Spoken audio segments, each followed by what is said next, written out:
ഈ സിസ്റ്റത്തിന്റെ ഫെയിലിയർ മാറ്റണമെങ്കിൽ മന്ത്രി തന്നെ മാറിയേ മതിയാകൂ, ഈ മന്ത്രിസഭ തന്നെ മാറിയേ മതിയാകൂ. 10 വർഷമായിട്ട് സിസ്റ്റമിക് കറക്ഷൻസ് വരുത്താൻ കഴിയാത്ത ആളുകൾക്ക് ഇനി എന്നാണ് സിസ്റ്റത്തെ നന്നാക്കാൻ കഴിയുന്നത് എന്നാണ് ജനങ്ങൾ ചോദിക്കുന്നത്. സർക്കാർ ആശുപത്രിയിൽ മരുന്നില്ല.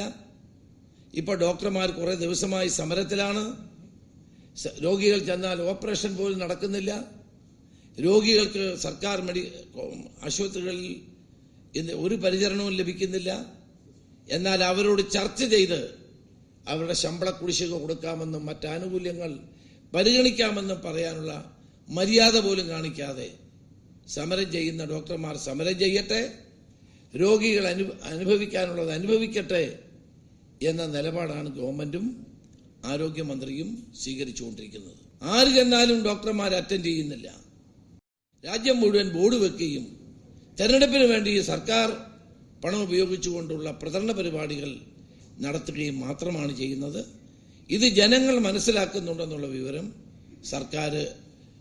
സർക്കാർ ഓർക്കണം എന്നാണ് എനിക്ക് പറയാനുള്ളത്.